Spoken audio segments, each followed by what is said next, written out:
incarnation of Christ, your Son, was made known by the message of an angel, may by his passion and cross be brought to the glory of his resurrection, through the same Christ our Lord. Amen.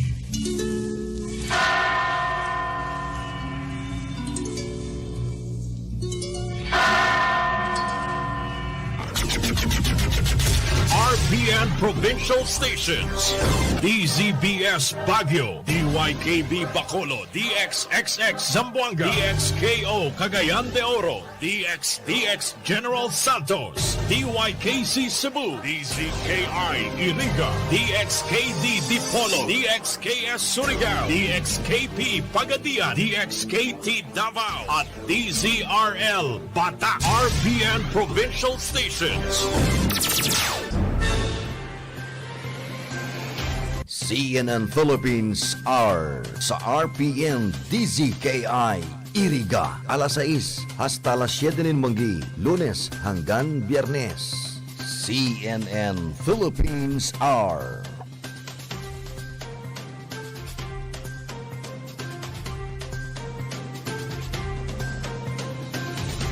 Kami po mismo nag-iimbestiga. Gusto namin ma-determine kung ano-ano yung mga reasons. One, para po sa makasisip na eleksyon, alam namin aling components na nag-fail.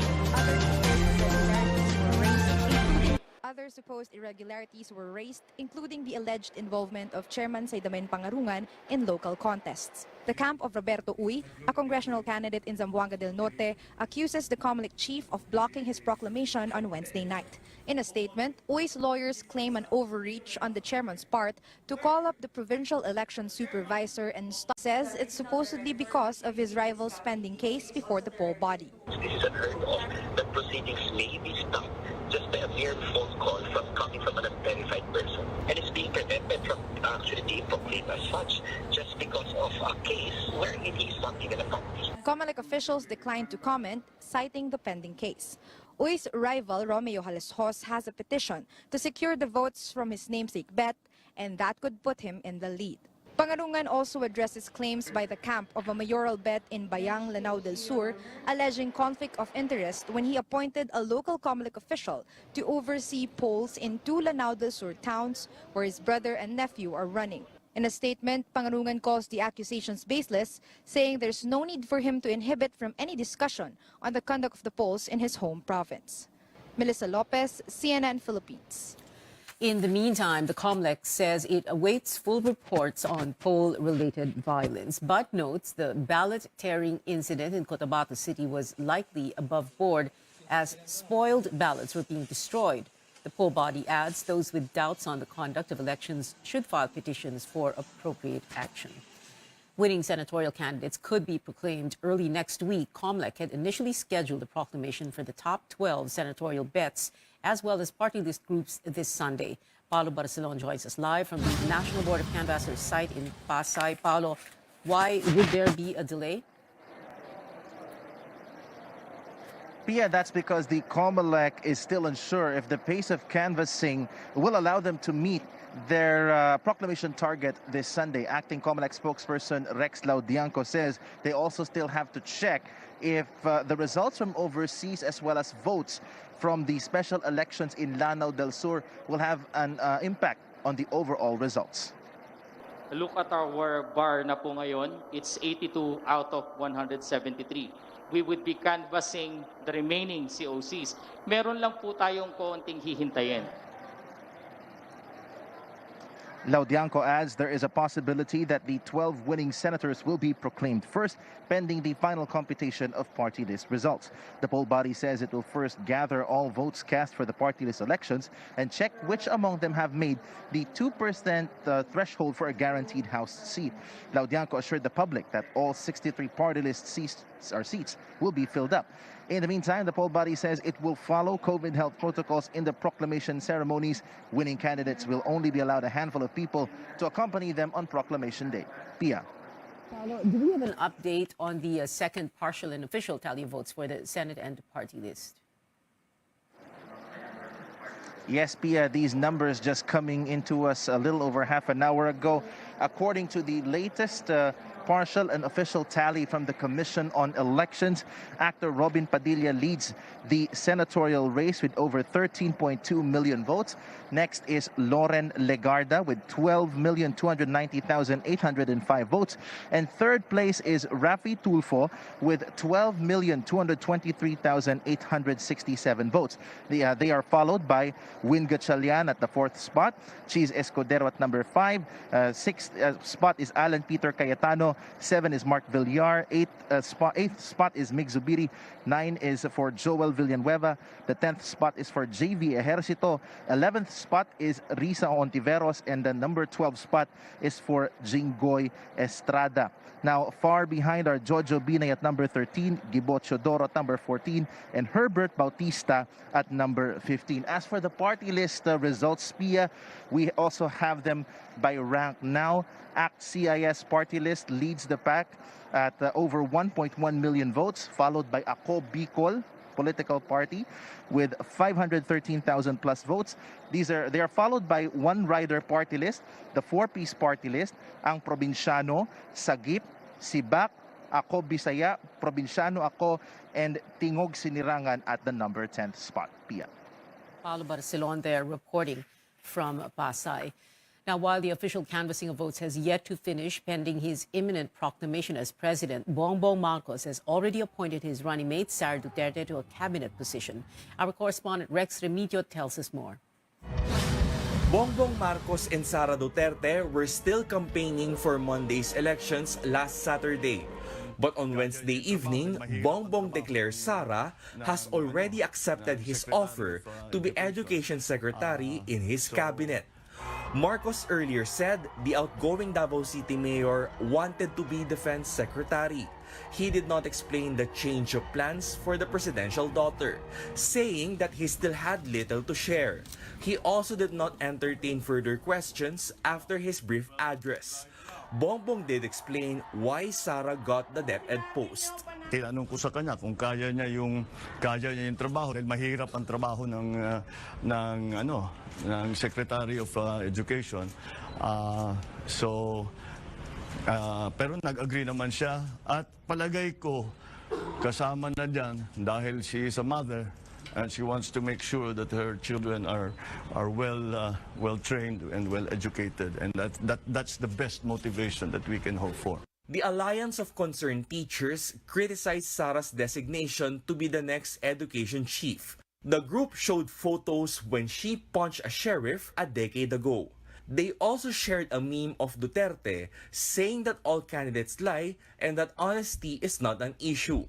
Political analyst Cleve Arguelles, meanwhile, feels like Sara blinked to Marcos since she wanted to be defense chief in the first place. That's why this will serve as the first test for the Marcos Arroyo Duterte alliance. Education Secretary Liling Briones, meanwhile, welcomes Sara's appointment, saying they will work for the transition of the Basic Education Plan 2030, which is a medium-term plan for the sector. Bongbong says he will announce more appointments in the coming days. What's important, he explains, is that they've already hit the ground running. Rex Remigio, CNN Philippines. Sara Duterte thanks Marcos for her soon-to-be stint as Education Secretary. In a statement, the apparent Vice President-elect slams critics whom she believes are fabricating intrigues to break the unit team. While she admits that she earlier spoke about the defense portfolio with Marcos, she says they decided on the Education Secretary post so she could work on, quote, producing skilled learners with a mindset to realize their full potential as individuals, unquote. The Davao City Mayor adds, quote, the country needs a future generation of patriotic Filipinos that advocate peace and discipline in their respective communities. So what do teachers think about Sara Duterte possibly taking the helm of the Education Department under the next administration? Find out in this report from Stanley Gahete. Teachers have mixed reactions to the possible appointment of leading vice presidential bet Sara Duterte as Education Secretary. While others believe in her capability to lead the agency, some say a qualified educator with lots of experience is better for the job. Meron po tayong leadership skill na tinatawag na kung saan kaya nating i-manage ang isang organization sa abot ng ating makakaya at sa pamamaraan alam natin kung paano mag-govern. Sana po we request bilang guro na may alam or may experience sa paghawak lalo na po dito sa Departamento ng Edukasyon. The Alliance of Concerned Teachers is not optimistic. Well, nung siya ay mayor ng Davao, yung aming pong local chapter ng union doon ay nakipag-usap sa kanya. Humingi ng provision ng local allowance, no? Alam mo, nagalit si Mayora, pinagalitan yung ating mga teachers, na-red tag yung ating mga teachers dahil lang hingi ng benepisyo. Ito yung amin nakikitang maaring gawin niya sa mga darating na araw sa amin. ACT adds, reviving the ROTC or military science in the curriculum is not a popular idea and will not be a major factor in strengthening the education sector. Laging problema na namin yung nagkakaroon kami ng secretary na hindi galing sa hanay ng mga teachers natin sa public schools. Hindi nila intindihan yung struggles ng ating mga teachers. ACT also fears the possible revision of Philippine history where character assassinations and disinformation get to prevail under Duterte's watch. Kabahagi na ng kasaysayan yung pagkapanalo ngayon ni Bongbong. Ngunit huwag niyang baguhin ang kasaysayan, no? Wala siyang karapatan para baguhin ito, no? Basilio says Sara Duterte could adopt Vice President Leni Robredo's plan to create a commission to assess the problems and state of education in the country. Meanwhile, the Teachers' Dignity Coalition says they would negotiate with Duterte to clearly define the most significant issues of the sector. We would be willing to sit down with her, to talk to her, and to present our programs then para sa education sector. Stanley Gaete, CNN Philippines. Coming up, the country's economy grew faster than analysts expected in January to March. And a martial law survived Kelsey's story amid protests against an apparent Bongbong Marcos presidency.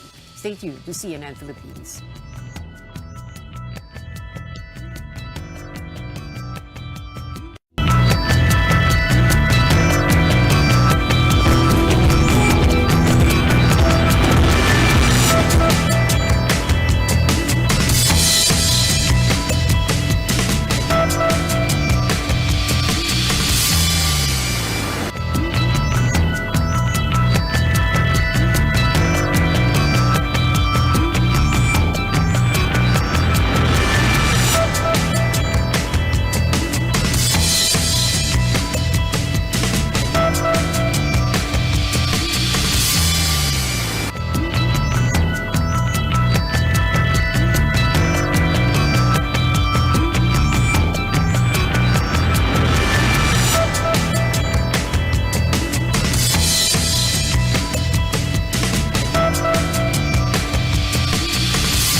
About 6.58%.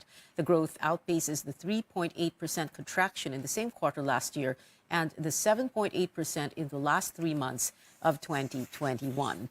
Analysts attribute the expansion to the reopening of the economy and election spending. Most parts of the country were under alert level 1 since late March.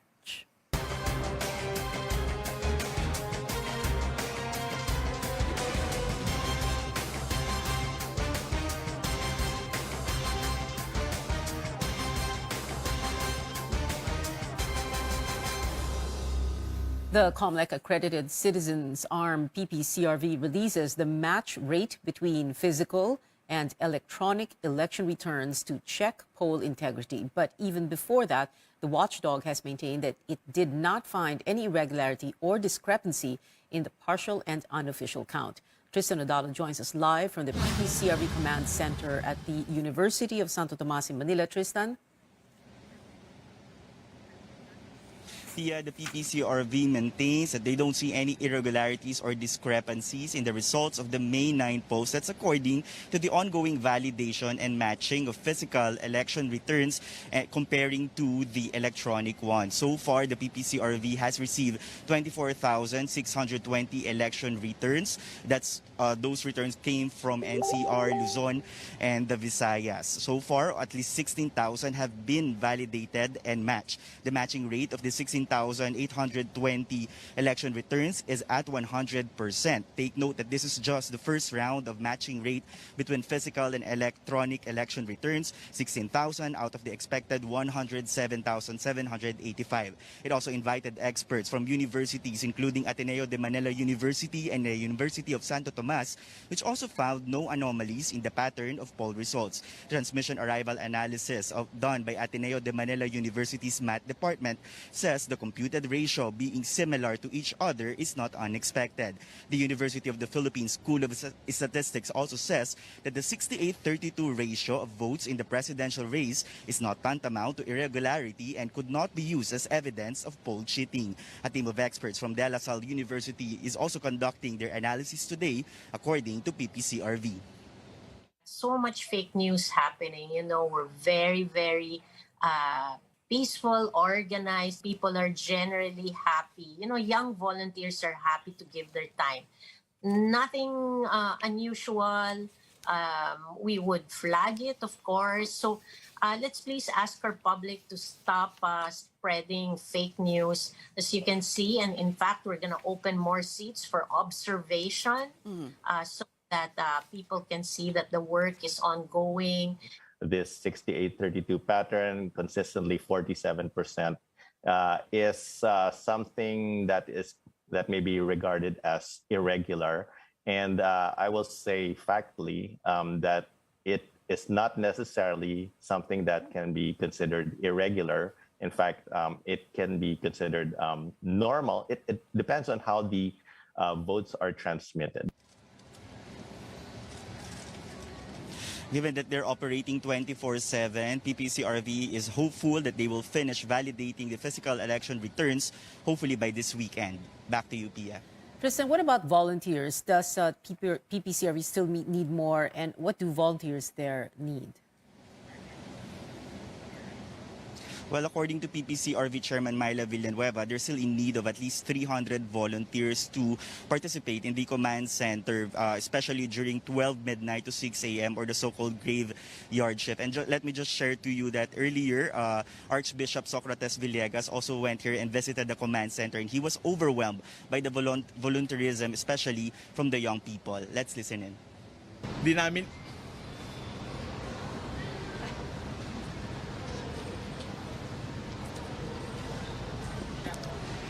Hindi, okay lang. PPCRV volunteers, hindi namin kayo pwedeng bayaran. Hindi namin kayo kayang bayaran. Because only God can pay you. And God knows your sacrifices. And the Lord knows everything.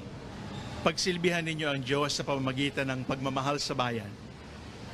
Mahalin po ninyo ang bayan sa pamamagitan ng pagyakap sa lahat ng mahirap at pagyakap sa lahat ng bata at kabataan.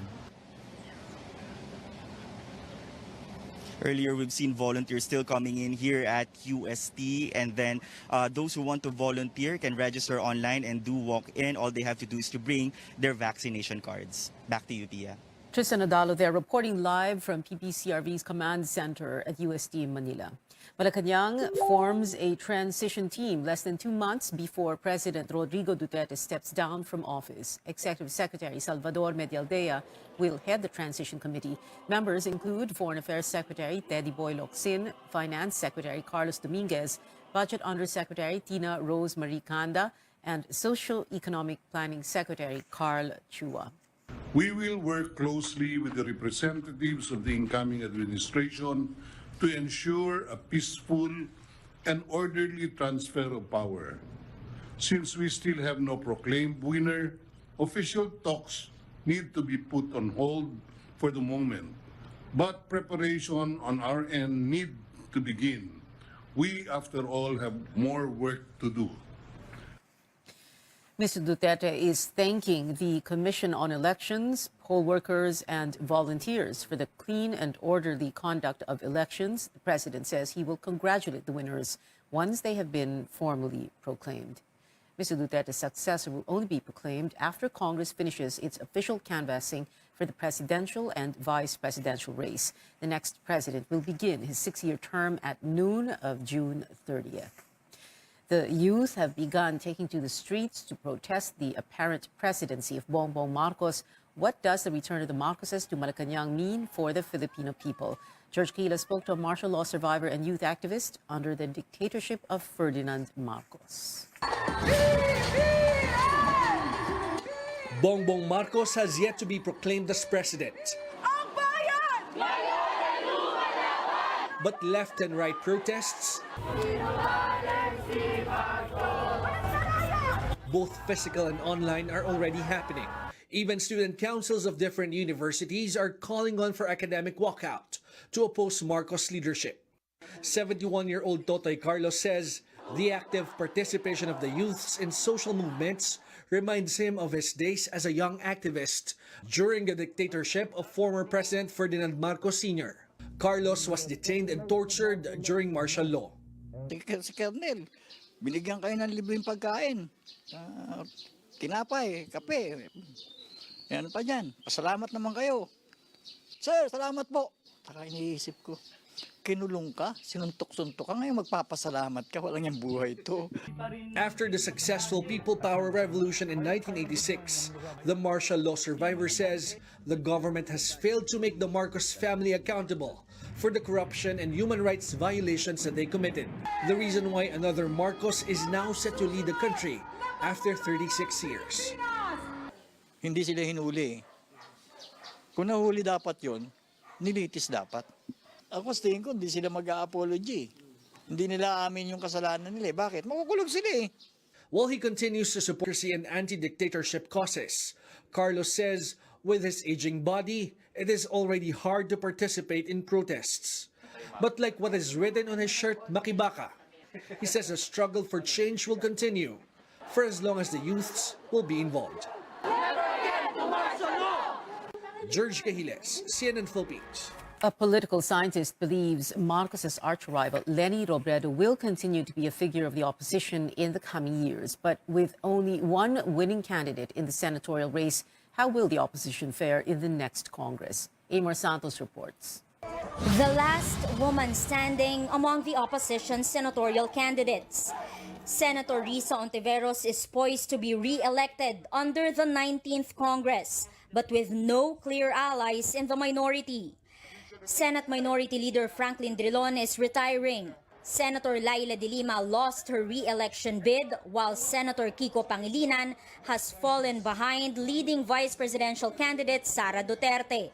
According to a political science professor who previously served as an economic planning director in the Senate for 15 years, kung isa lang ang opposition na nakapasok, ibig sabihin, mahirap ma-monitor or masuri, no, ng opposition yung current administration.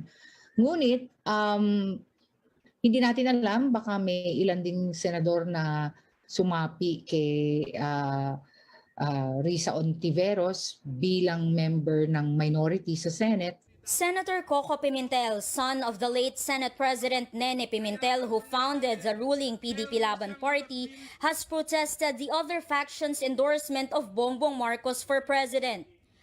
Pimentel now tells CNN Philippines he's torn between staying in the majority or joining Honteveros in the minority. He clarifies the minority's job is to keep the majority in check, not oppose the administration. He says he will weigh the plans of majority lawmakers. Franco says historically, senators cross party lines for less controversial pieces of legislation. But to ensure a healthy democracy, the opposition needs help in holding the fort. They can also use people who supported Leni Robredo. I think Robredo will be a figure of the opposition in the years to come. Kung wala nang pag-asa via elected officials, then you can turn to movements, civil society groups, other social forces. In a statement, Honteveros urged Filipinos to join her in fighting for a better country. For Franco, if the next administration is serious in forging unity, then reviewing De Lima's remaining drug cases would be a show of goodwill.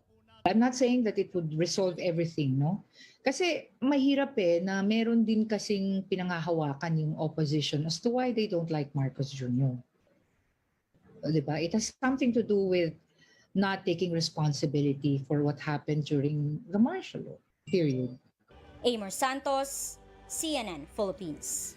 World leaders are congratulating Marcos, who is apparently winning the highest seat. United States President Joe Biden personally called Marcos this morning to extend his greeting. He said he expects stronger ties and cooperation on various issues, including COVID-19 and human rights, while Marcos invited Biden to his inauguration on June 30th.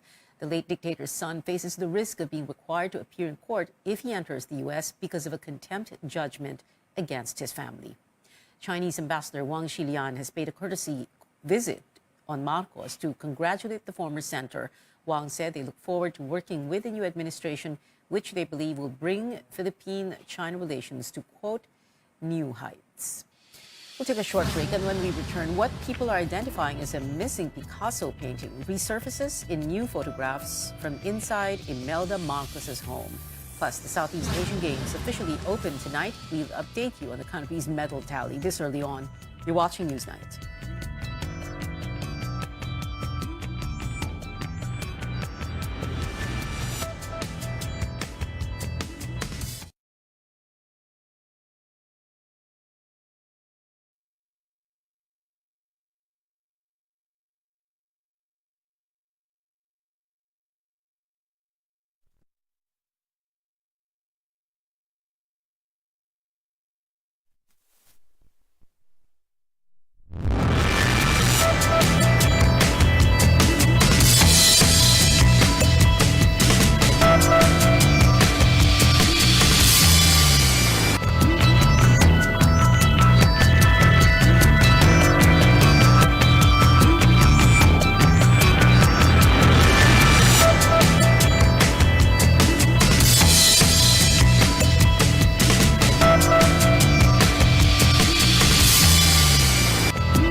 Welcome back. Spotted again in former First Lady Imelda Marcos's living room is what people say is the missing Pablo Picasso painting. Picasso's Femme Couche 6 was cited in photographs from Bongbong Marcos's media staff.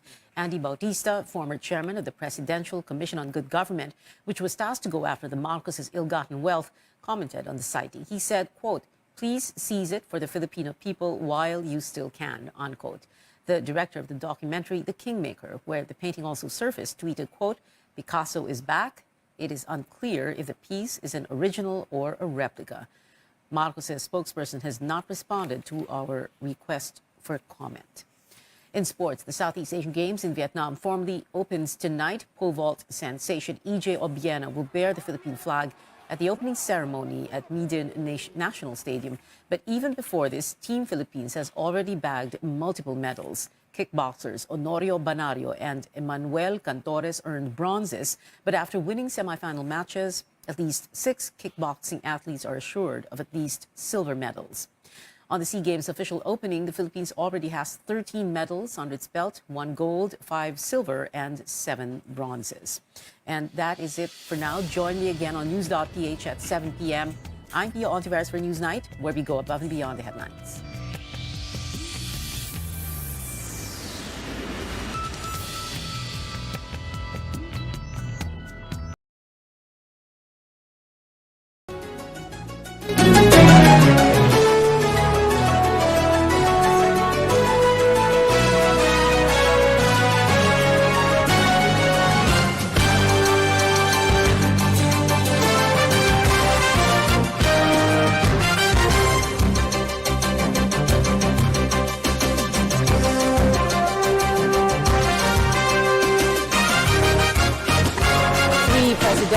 Candidates came together on Easter Sunday to announce in a news conference Easter Sunday to announce in a news conference that no way were they going to withdraw from the race. During the Q&A, Isko Moreno said he wanted Leni Robredo to drop her presidential bid. He even used a basketball analogy, saying any one of them could sub for her and perhaps make a three-point shot. Both Ping Lacson and Bert Gonzalez disowned that statement. Manny Pacquiao nowhere to be found. His plane hovering above Manila, waiting for the go signal to land. Manny's campaign manager said it was a blessing in disguise that he missed out on that press con. The aftermath spawned jokes and memes, references to Easter egg hunts at a luxury hotel, stealing the spotlight from a risen Christ, and many, many more. But there's only 3 weeks to go before D-Day. So what now and what next? What unity versus the uni team? Has everything gone? Are we looking at a President Ferdinand Marcos Jr.? Because if we are, then maybe we should get with the program.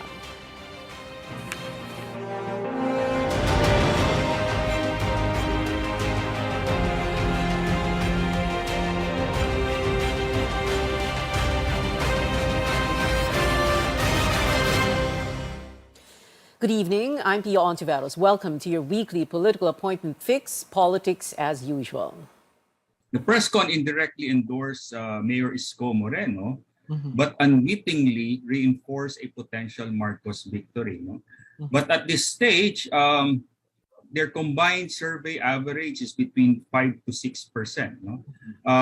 What transpired yesterday was apparently a unity among non-players who have become potential spoilers in the final leg of the campaign. Our guests tonight, political analyst Richard Hedarian, joining us here in the studio, and the head of Manila Mayor Isko Moreno's volunteers group, Gilbert Lawenco, and joining us via Zoom, the campaign manager of Senator Manny Pacquiao, Mr. Buddy Zamora, and Vice President Leni Robredo spokesperson Barry Gutierrez. Good evening, gentlemen. Thank you very much for being with us. But before we begin this discussion, let me first bring in our correspondent, Cian Arcangel. She is on the campaign trail with Senator Manny Pacquiao in Ilocos Norte. Cian, the campaign sending mixed messages on the senator's behalf 2 days after that press con. Cian? Pia, Senator Manny Pacquiao's campaign manager, Buddy Zamora, said in a television interview that Pacquiao was really on his way to the press conference at the Manila Peninsula Hotel, but his plane was unable to land in Manila until after it ended. Reporters covering Pacquiao were told that he would go straight to Manila Pen from General Santos City. It was announced during the press conference that Pacquiao would instead come out with a recorded message, but no video has been released. Given the criticism that the presser has received, Zamora said it was divine intervention that Pacquiao did not show up.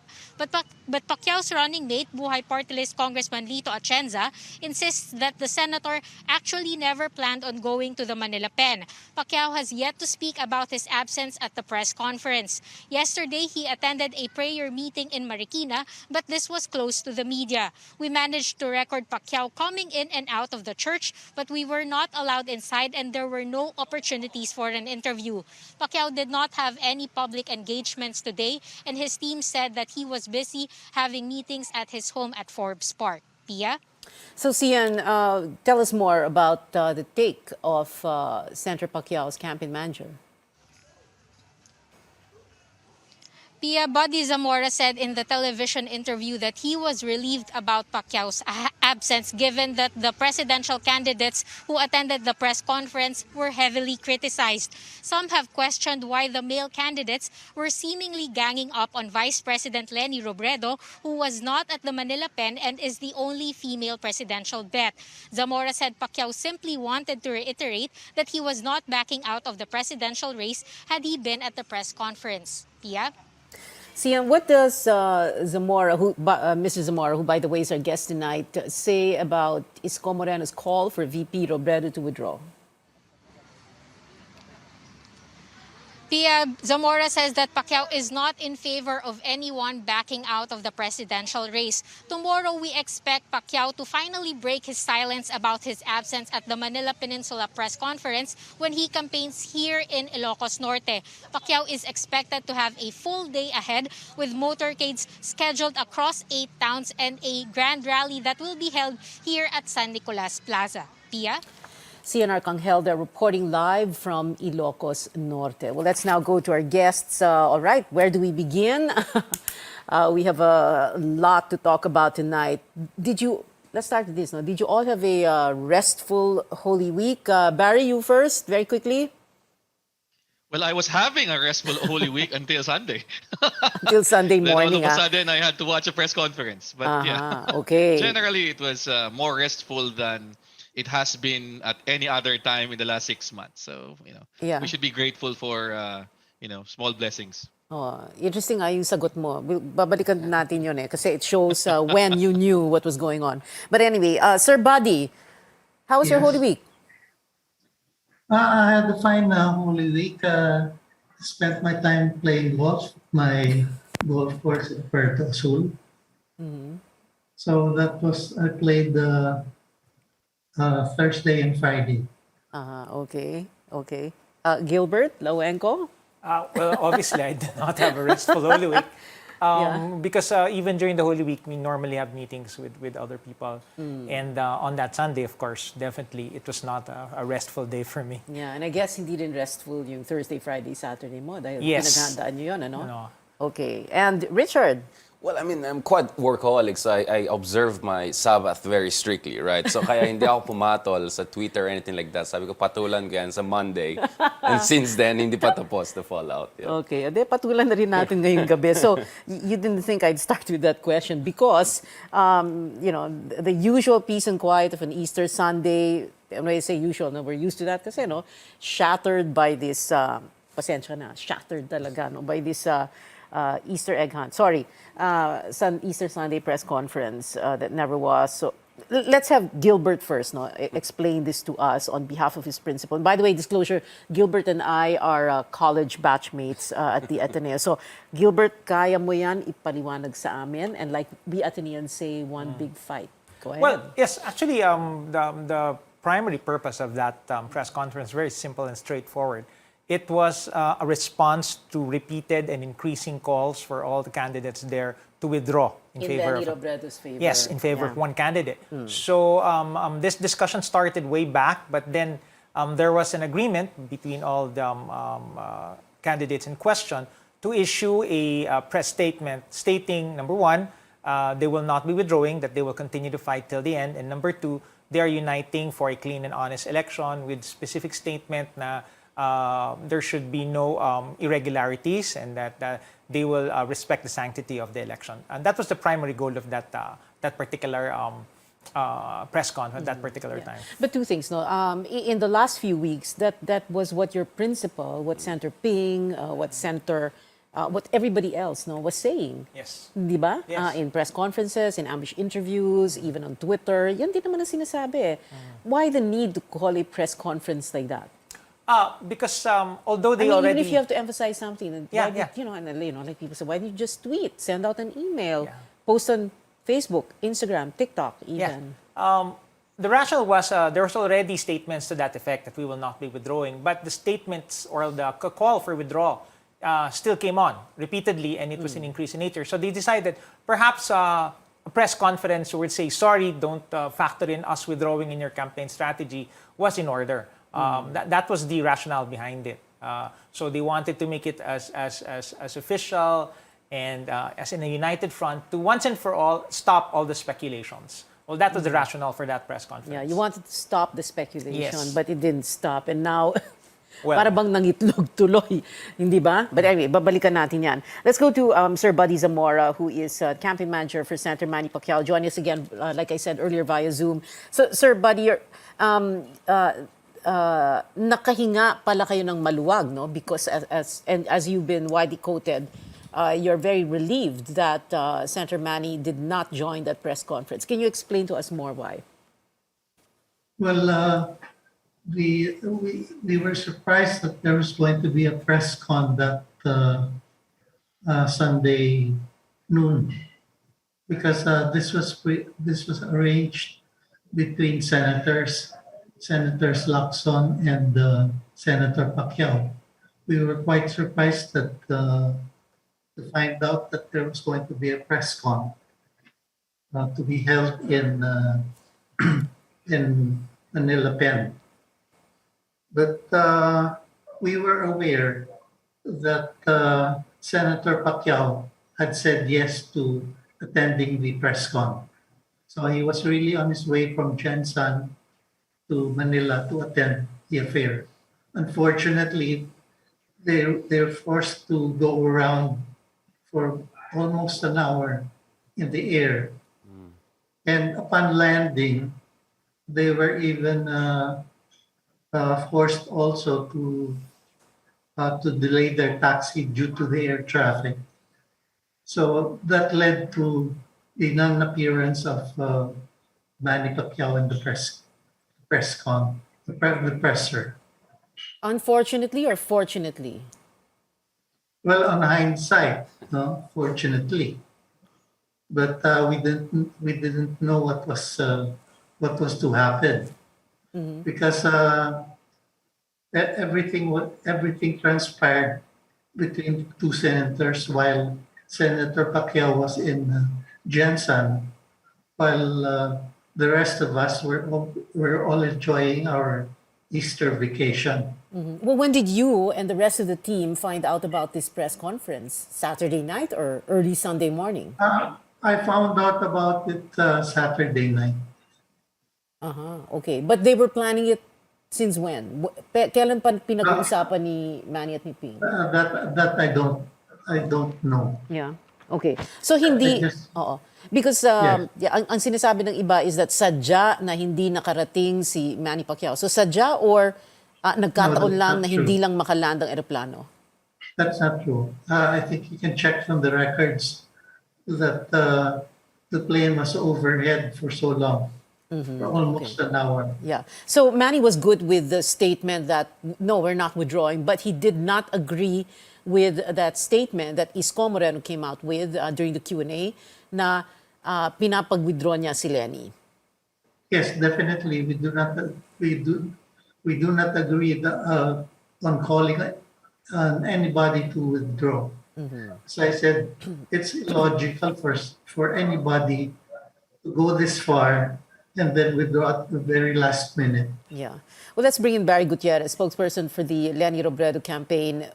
Exactly when did you find out about this, Barry? You and the rest of the campaign team, that this press conference was happening, like at 11 o'clock that same morning? Or, were you forewarned a few hours before that, a few minutes before that? Same as Sir Buddy. We got an advisory. I think they sent out the advisory to media the evening before. So Saturday evening, we already knew there was going to be a press conference. But at that point, it was not yet clear what the press conference was going to be about. And it wasn't even clear who would be there present at the press conference. Yeah. At hindi naman kayo napraning nun. No. Our position has always been that our focus is on our own campaign. On what we need to do in the remaining 3 weeks until election day. So, if these other candidates wanted to hold the press conference, and from the initial indications at least, they were going to simply say, we're going to push through with our campaigns, then, that was certainly their privilege. And if they felt that they really needed to throw an Easter Sunday morning press conference to say that, then, that was their call. Richard Hidarian here in the studio with us, joining us live. Richard, did they unwittingly secure a BBM victory, or did somebody gain from this? And when we say gain, we're talking victory already, because we only have 3 weeks to go. And I use the word unwittingly because we are allergic to that word. When used in the political context, it brought a president to his knees. Yeah, I think the happiest man in the Philippines, at least over the past few days, was the supposed front runner. No question about it. To be honest, the first time I heard about it, hindi ko pinatulan, but I kind of saw it in my feeds and all. I said, okay, maybe what's happening here is that Isko Moreno is creating a new front by asking some of the other candidates who are not very competitive to actually rally behind him. And I thought that would make it interesting, because I think I've been one of the folks saying that this could be a three-way race, not a two-way race or 2.5-way race. But apparently something else has happened. I know we're going to take a break, so I'm not going to go too much into what I'm going to say. We're going to continue this later on. Thank you, co-anchor Richard. Yeah, that's right. As Richard said, we have to be back. After this quick break, stay tuned.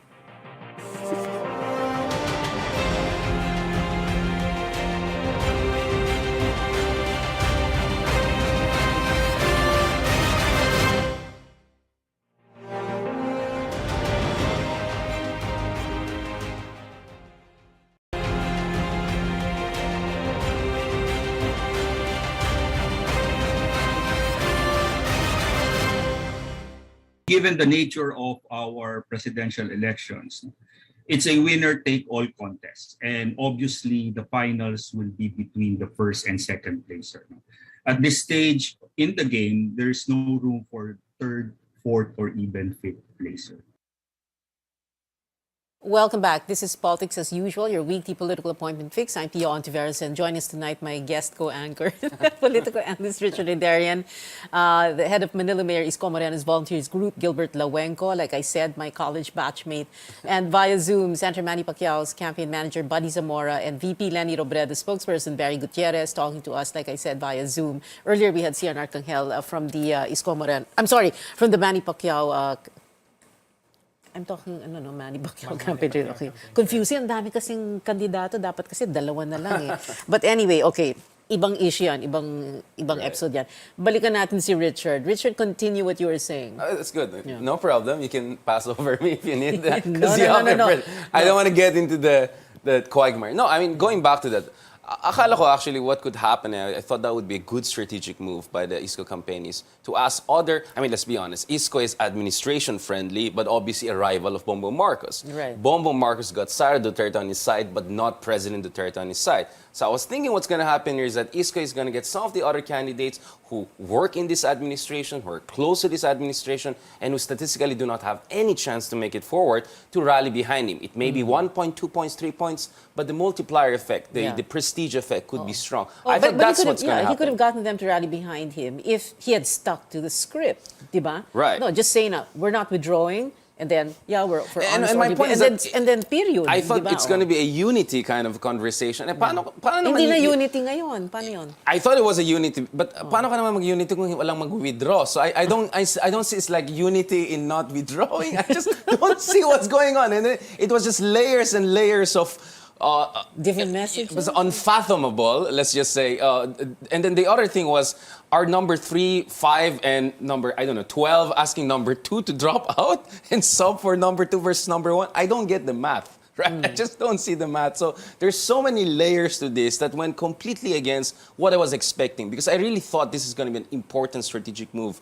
Isko has a lot of overlap with BBM, not as much perhaps with Lenny. Yeah. So any surge in Isko's numbers would make this race much more competitive, even to the benefit of the Lenny side. I was thinking that was going to be the direction. Now we're in a completely different picture. That's what I'm saying. If you're Bongbong now, popcorn's out. Yeah. Gilbert, sagutin mo yan. Well, in one instance, I would agree with Mr. Hadrian, no? But at the beginning, it was really just simply we were not going to withdraw. Yeah. But then during the Q&A, things popped out. Yeah. But we will not back down from the call, because although that was spontaneous at that particular point. Spontaneous meaning off script. Yes, it was spontaneous. But, this feeling has always been there with our candidate, because it started in October 2020 when Madam Vice President filed her candidacy. This hashtag withdraw Isko started, and so on and so forth. And it got into a level that it was very much increasing for the past few days. So he kind of felt, coming from where where he's been, sabi, bakit ako ang pinapa-withdraw nyo? Ikaw ang mag-withdraw. It's always been there at the back of his mind. So it came out during the Q&A. Then why doesn't he just ignore it?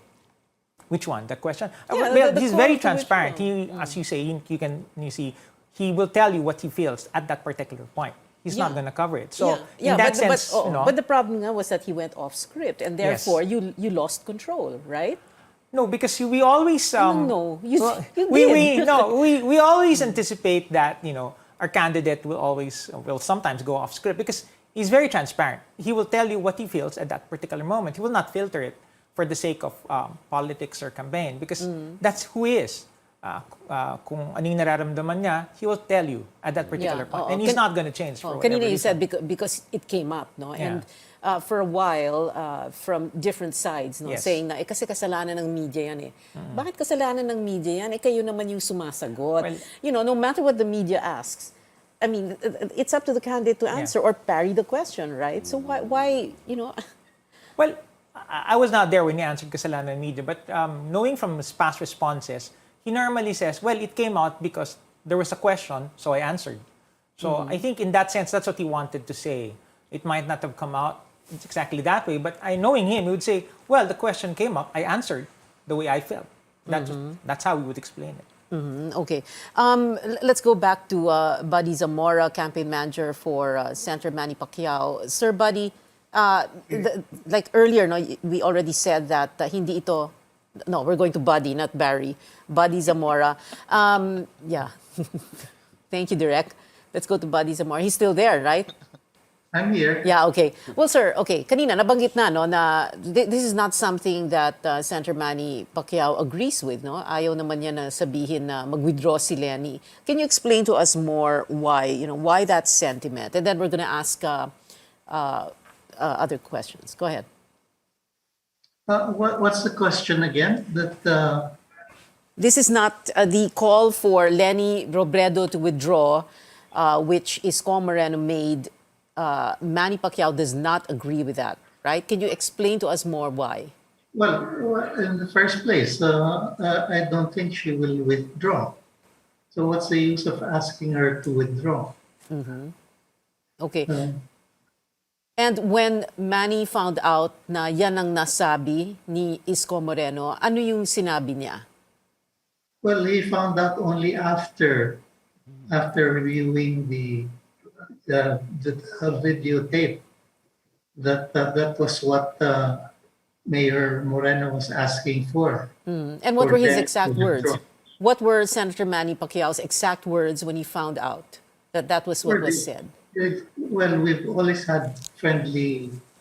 We were always in friendly terms with the VP, and I think you could witness from the body language in the previous presidential debate that it was the two communicating with each other, while the others were another group. So I myself, I came from, remember, I supported Pinoy Aquino in 2010 elections. So we were all together during the Aquino administration. And most of those who followed Lenny are also my friends. Even some in the Isko Moreno campaign? Yes. Yeah. Okay.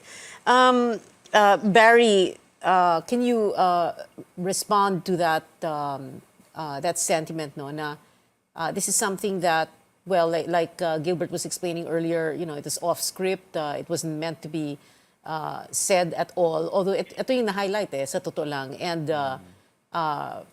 for lack of a better word, nasapawan yung original message, right, Gilbert? Barry? Well, if it wasn't supposed to be said, then it shouldn't have been said. And the point is, there has been ample time to walk it back. They have not taken the opportunity. In fact, my understanding is they've doubled down on this particular call. But unlike other candidates, A call for us to withdraw is something we will simply ignore, and we will proceed with our own campaign. We are adults after all. We know that in the course of election season, there will be different opinions. Some of them will be opinions you don't like. People will be saying many things to you, calling on you to do different things. And if you don't agree, then simply do what you've been doing. We don't feel the need to call a press conference to say that we are proceeding and we are turning down the call of Mayor Isko for VP Lenny to withdraw. I don't think that's necessary at this stage, particularly at this late stage of the campaign with only 20 days to go before the election. I think our actions should speak for themselves. So if somebody says withdraw and you don't feel like doing so, then simply proceed with the campaign. That's what everybody is doing after all. Barry, pero pag-usapan din natin ito, no? Nabanggit na rin ni Gilbert, no? All these calls for Isko and the others to withdraw in Lenny's favor, whether or not it is an official statement from the campaign. Let's just call a spade,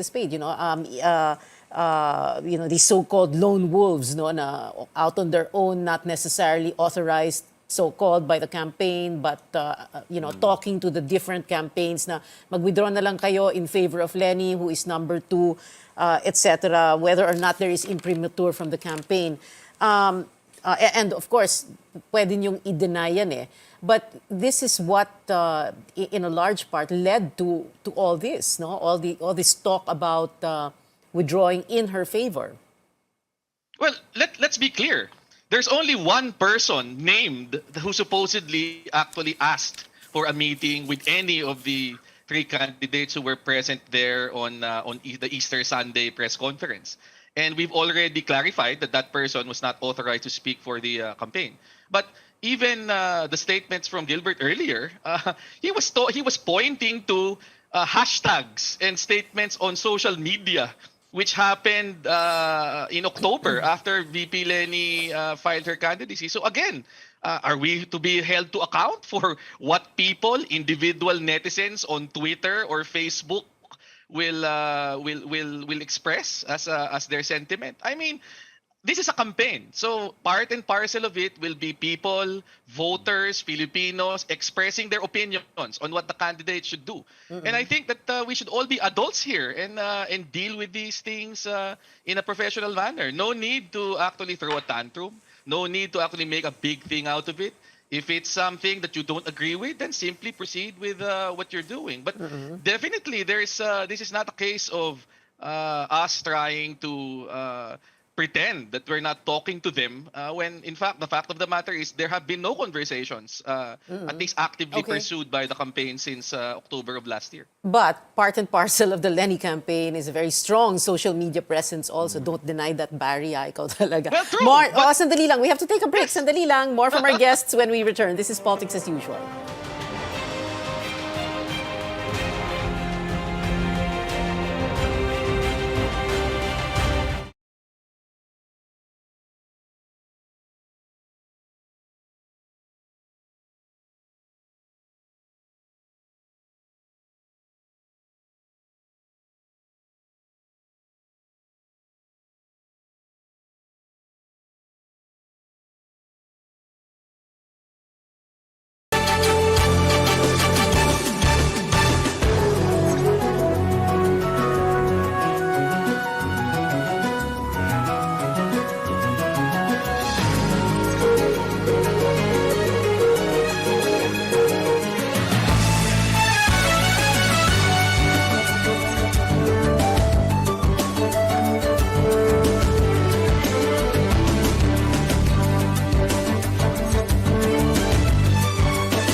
First on radio, DZKI-IRIGA welcomes CNN Philippines to bring you the latest News you can use. News you can trust. Listen to Newsnight, weekdays, 6 p.m.